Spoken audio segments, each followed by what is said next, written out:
البدع والأهواء، أهل البدع العقائدية وأهل البدع السياسية. نقول بيننا وبينكم السلف، بيننا وبينكم الكتب، كان فيقول البدع بيننا وبينكم. Bismillahirrahmanirrahim.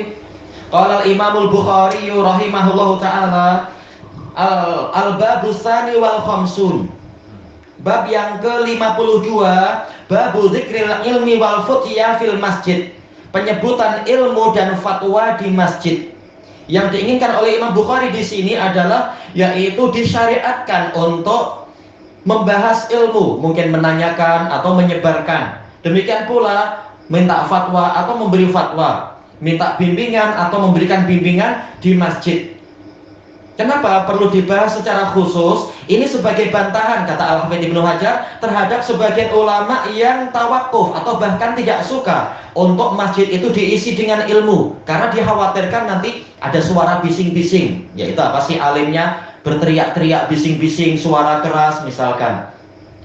Sementara dalil-dalil yang ada menunjukkan bahkan Nabi mengisi masjid dengan berbagai ilmu. Baik. Kita masuk ke hadisnya. Al-haditsus salis wal ishrun salis was salasun ba'dal mi'ah, 133. Haddatsani Qutaibah bin Sa'id qala haddatsana Laits bin Sa'd qala haddatsana Nafi' maula Abdullah bin Umar bin Al-Khattab an Abdullah bin Umar. Baik, ini Qutaibah bin Sa'id ini yang dikatakan apa? Riwayat beliau ini menghiasi kutubus sittah. Karena memang beliau ini siqatun sabtun imam indah riwayat-riwayat beliau. Beliau adalah Abu Raja Al-Baghlani Al-Balkhi, siqah. Qala haddatsana Laits ibnu Sa'ad. Laits ibnu Sa'ad beliau adalah Abdul Harits Al-Fihri Al-Misri. Asbatul Misriyin, ulama Mesir yang paling kuat di zamannya. Bahkan apa? Lebih hebat daripada Imam Malik. Imam Malik di Madinah tetapi ya. Dan lebih faqih daripada Imam Malik.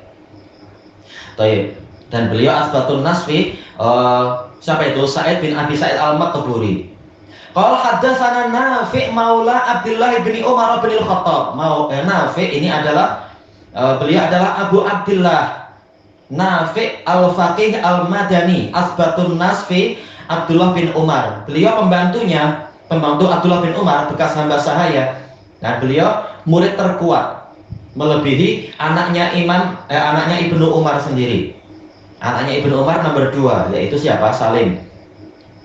Baik, dan beliau ini didapatkan oleh Ibnu Umar di sebagian peperangan, jadi hamba sahaya lalu dibebaskan. Baik, Al-Madani. Nah, ini meriwayatkan dari siapa? Abdullah bin Umar. Beliau Abu Abdurrahman, termasuk paling banyak meriwayatkan dari Nabi. Al-Qurashi Al-Madani. Bagian daripada perawi qiraah. Nah ini lain, bukan. Ini lain. Qiraah Nafi' lain. Nah ini dalam hadis. Baik. Anna rajulan qama fil masjid. Ada seorang lelaki yang berdiri di masjid. Faqala ya Rasulullah aina ta'muruna an nuhil. Wahai Rasulullah, di manakah Anda memerintahkan kami untuk melakukan ihlal, yaitu ihram? Faqala Rasulullah sallallahu alaihi wasallam, maka Rasulullah sallallahu alaihi wasallam menjawab, yuhillu ahlul Madinah min Dzil Hulaifah. Penduduk Madinah melakukan ihlal, yaitu ihramnya, miqatnya adalah di lembah Dzul Hulaifah. Wa yuhillu ahlus Syam minal Juhfah. Sementara penduduk Syam, mereka ihlalnya adalah di daerah Juhfah yang dulu berupa reruntuhan itu. Ya, miqatnya, ya tempatnya, tempat untuk batasan ihlal, batasan ihram. Wa yuhillu ahlu Najdin min Qarn. Penduduk Najd itu ihlalnya, ihramnya, miqatnya adalah di Qarnul Manazil. Wa qala Ibnu Umar wa yaz'umuna anna Rasulullah sallallahu alaihi wasallam qala, orang-orang menyatakan bahwasanya Rasulullah sallallahu alaihi wasallam bersabda, wa yuhillu ahlul Yaman min Yalamlam. Penduduk Yaman itu ihlalnya, miqatnya adalah Yalamlam. Wa kana Ibnu Umar yaqul, Ibnu Umar sering mengatakan, lam afqah hadhihi min Rasulillah sallallahu alaihi wasallam. Saya tidak memahami ini dari Rasulullah sallallahu alaihi wasallam, yaitu yang terakhir. Disebutkan di sini anna rajulan, siapa orang ini? Al-Hafidz mengatakan saya tak tahu. Di sekian banyak riwayat tidak disebutkan siapa laki-laki ini. Nah, dia bangkit berdiri di masjid. Kata beliau maksudnya adalah Masjid Nabawi sebagaimana di riwayat yang lain.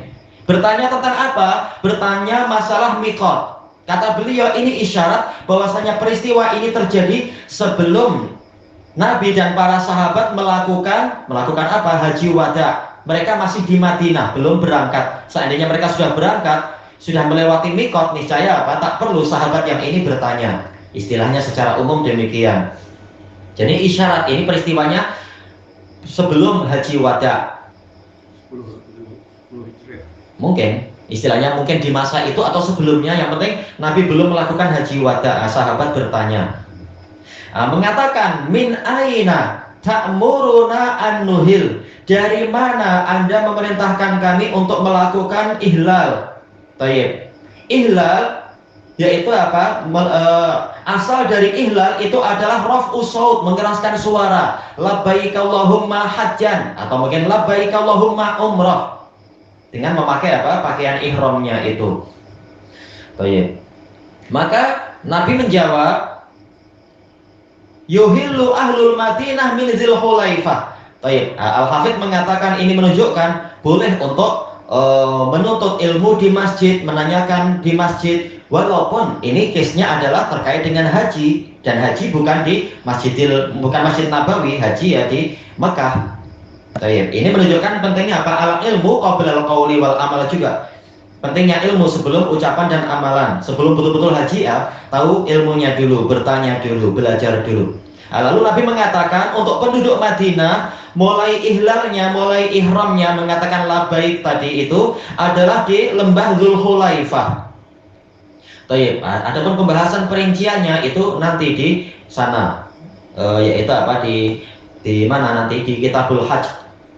Walaupun untuk syarahnya anak tambahkan tentunya penjelasan Syekh Al-Bassam secara ringkas. Manasik hajinya itu nanti di pembahasan manasik haji dan umrah. Kemudian penduduk Syam itu ihlalnya adalah di Juhfah. Penduduk Najd itu di Qaran. Dan di sini kita tahu bahwasanya apa itu takhirul bayan an waqtil hajah la yajuz. Mengakhirkan penjelasan dari waktu yang diperlukan itu tidak boleh. Jadi apa? Di sini begitu sahabat bertanya langsung Nabi menjawab. Ini mengisyaratkan bahwasanya waktunya dekat. Waktunya dekat-dekat saja.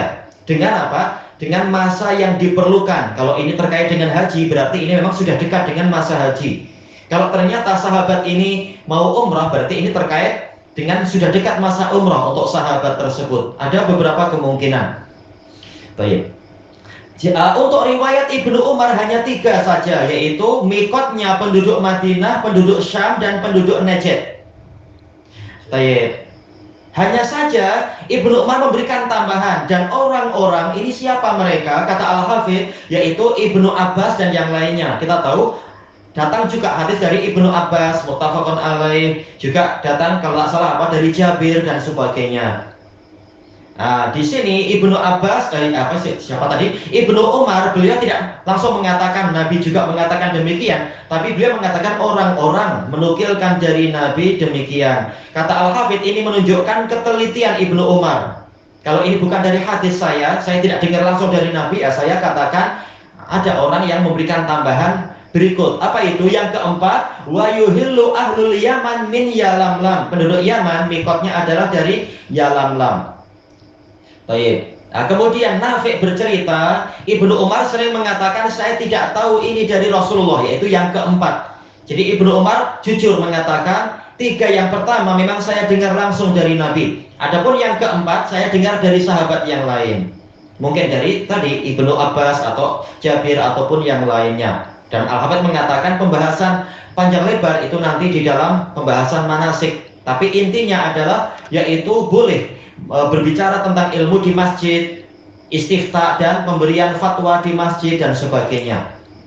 Tayyib ilahuna wallahu a'lam. Subhanakallahumma wa bihamdika la ilaha illa anta astaghfiruka wa atubu ilaik. Walhamdulillahirabbil alamin. Jazakumullahu khairan.